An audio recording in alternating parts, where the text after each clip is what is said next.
on Peddler Polly's cart as she pulled up on Main Street. Peddler Polly looked around and smiled.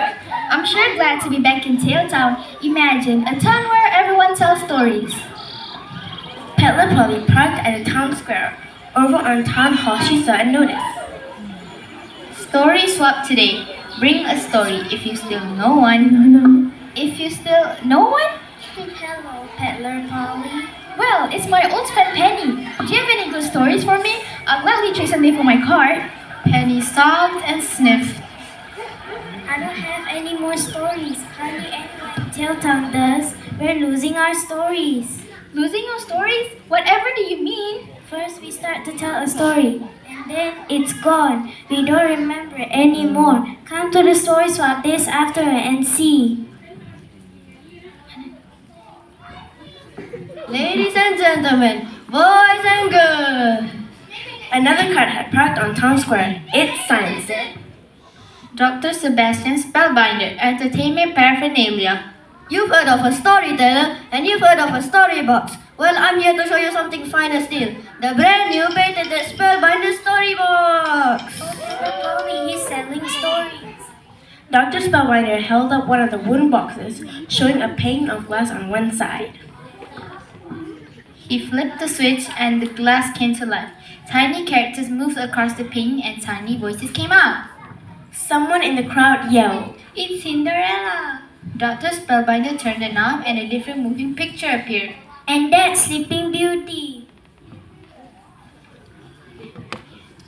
Never again will you have to ask for a story, and never again will you have to imagine the pictures. So who'll be the first to buy a Spellbinder Storybox? I'll take one. So will I. No wait, I'll take two. Before long, Dr. Spellbinder's cart was empty. The town square was covered with children and grown-ups all staring blankly at the little boxes.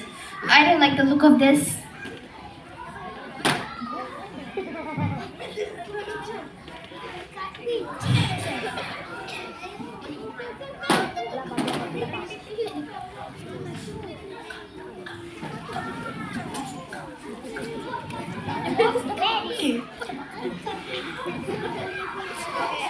When Peddler Polly arrived at the story swap that afternoon, town hall was packed. The room was buzzing with talk about lost stories and Spellbinder storyboxes.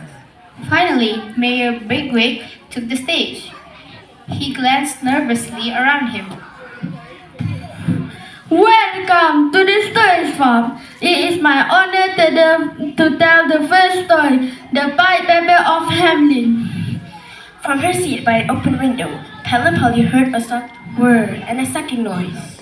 Life in the town of Hamelin was pleasant, or it would have been if not for The mayor turned pale. I've lost my stories. And he ran from the stage. A horrified murmur rose in the room. Milton Marbles, the school teacher, tried next.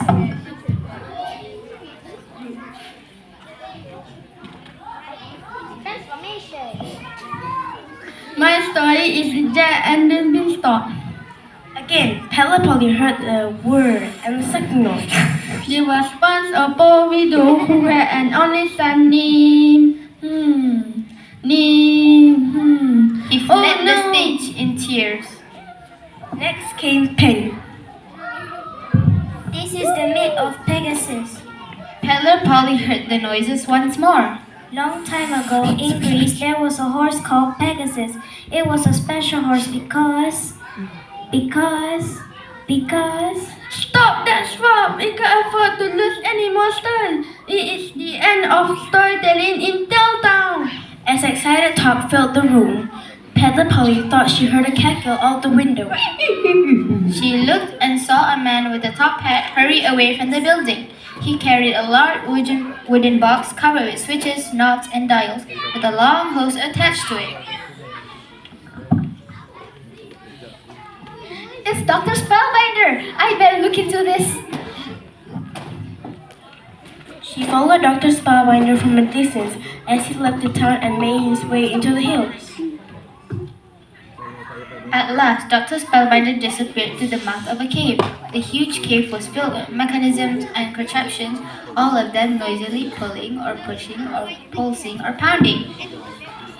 Dr. Spellbinder stood at the workbench covered with toy boxes and other strange devices. He sat down one of the big box he was carrying and patted it fondly.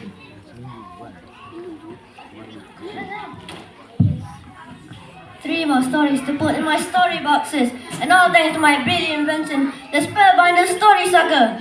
Soon I'll sell all the stories in the world. Then everyone will need a story box, and I'll be rich, rich, rich. Not if I can help it. Pedlo Polly, what are you doing here? Putting an end to your evil plans, Spellbinder. You never stop me, Pedlo Polly. Then Dr. Spellbinder grabbed the story sucker and sprinted from the cave. Down the hill spat Dr. Spellbinder while Peddler Polly puffed and pursued.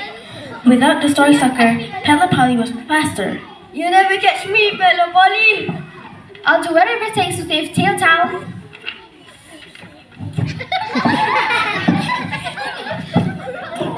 My story boxes. I guess you need it where you're going. For a crime like shutting up stories, a judge is sure to shut you up unhappily ever after. A few weeks later, when all of Dr. Spellbinder's story boxes had opened and the stories returned to their tellers, the people of Tailtown held a big storytelling festival on Town Square. Mayor Bigwig announced, And our special guest today is Pedlo Polly. Well, thanks. And now I'll tell a story called Peddler Polly and the Story Stealer. And that's a tale they'll always tell. In Tailtown.